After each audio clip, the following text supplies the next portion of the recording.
Alright, here we are back on our bullshit. I want to get right into this because I want to try and cover a lot of stuff here.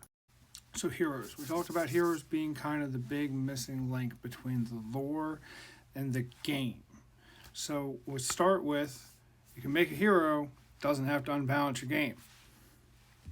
You can also make a hero that makes sense and adds a unique flavor to your army and allows your army to represent something without making them weak or overpowered. There is a middle ground.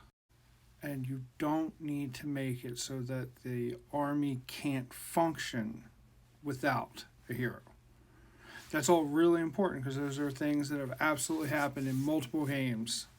So it's important to understand that none of that is a requirement. We can absolutely work around all of this. And that is because of this. Because what one page did that was brilliant and one of the best fundamental understandings of how to balance a game I've ever encountered is the first thing they did is they built a system to build armies. Why is that important?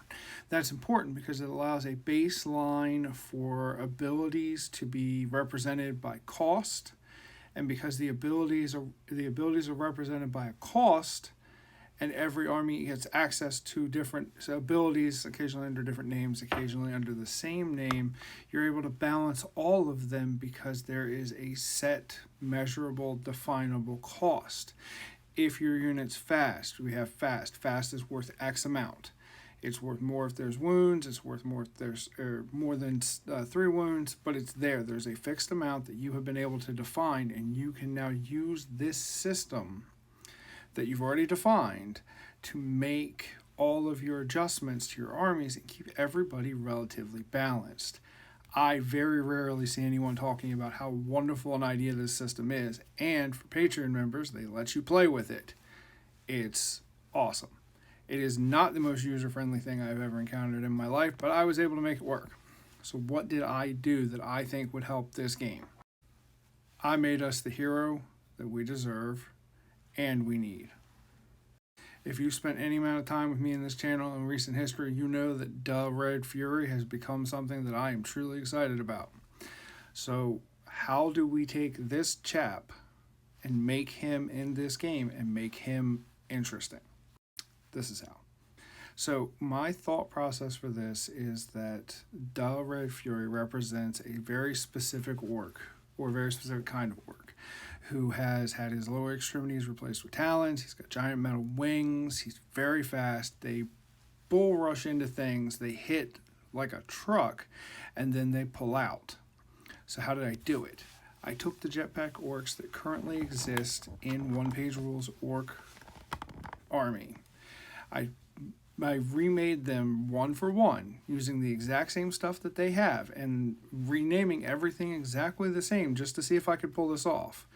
And what it ended up happening is the orcs that I made cost exactly as much as the Orc Marauders jetpack orcs as well. What it let me do though, because now I've got it as a unit that I've custom made, is it let me see how many more points should it cost for a unit like this to get fast.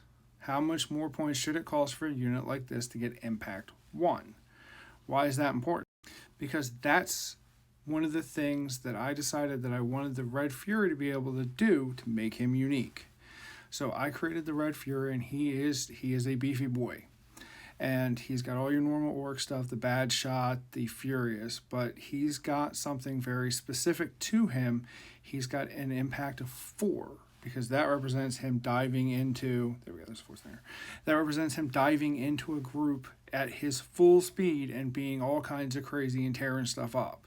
Other than that, he's not much different than a routine character. I did give him a pretty awesome sword because he's going to be my main frontline fighter for this. But I made a custom ability called Birdy Boys. Again, it's a reference to the story. Birdy Boys are like Jetpack Boys, but better. They are jetpack boys who have taken this mad orcs wing thing to the absolute extreme. So if you look here in special rules, you see that it says, Birdy Boys, the unit of jetpack orcs attached to Red Fury, get Impact 1 and fast. Now, when I did this, what I found was that fast and impact 1 on a 5-person group of orcs should cost 30 points. It should increase their cost by 30 points. So after some playing around with it, I added an upgrade option to the jetpack orcs called Birdy Boys. When they take Birdy Boys, they get the Birdy Boy, what it says there, and it shows that as a special rule, but you can also attach Impact 1 and Fast to it, because now these jetpack orcs are specifically Birdy Boys, and they're Birdy Boys that have to be attached to and with the Red Fury. This was not a perfect system. It was not simple. It wasn't hard, but it wasn't simple. And it's not perfect. This is absolutely not perfect. But it did give me a specific jetpack orc group that tells a story, even if you don't know who the hell the Red Fury is. If I showed you that model and then showed you this, you'd be like, oh, okay, that makes sense. It tells a story. They're unique, and most importantly, they're not broken. They cost 30 points more than a jetpack squad for an extra 2 inches and 4 inches of movement and impact 1. It makes a huge difference in how the unit performs, making them a must-charge unit, but it doesn't unbalance so that you would have to have this unit. There is no one who plays orcs who's going to look at this and go, oh, I absolutely have to have this. But if you're somebody who plays orcs and you think jetpack orcs are neat and you would like something to make them special, this would do it.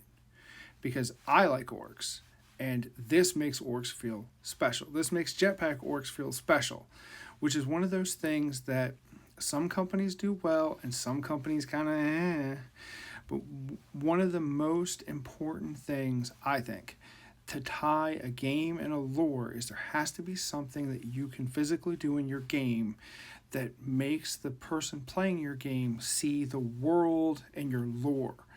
And I think this is an example of how it could be done. Now, do I think that they're gonna sit down and micro every army so there's lots of these little options? No, that's not a reasonable resource allocation. My hope here is more that I presented what I felt was the biggest lacking thing in this game, and now I'm presenting you how I would fix it, because that's who I am. I like designing games. I love the one-page rule system because they did what I would do if I was going to build one from the ground up, and I have, and it makes sense and it falls in line, and it's just such a good way to do it. Please don't make a mistake. When it comes to this game, I really do love this game. I'm just reasonable about what this game is and what this game could be and where its weaknesses and strengths are. So in this tester one, you see I've got Red Fury. He's got a 3 quality, a 3 defense, so that when he's with the orcs, their morale can go off of his 3 up, suddenly having him so much more important. They've got all the standard jetpack stuff, and then we've got that Birdy Boy down at the bottom. And again, this is what it would look like if it were printed out. And I showed you earlier what it looks like if you use the builder. Giving the community a tool like this is a really ahead of its time smart thing to do.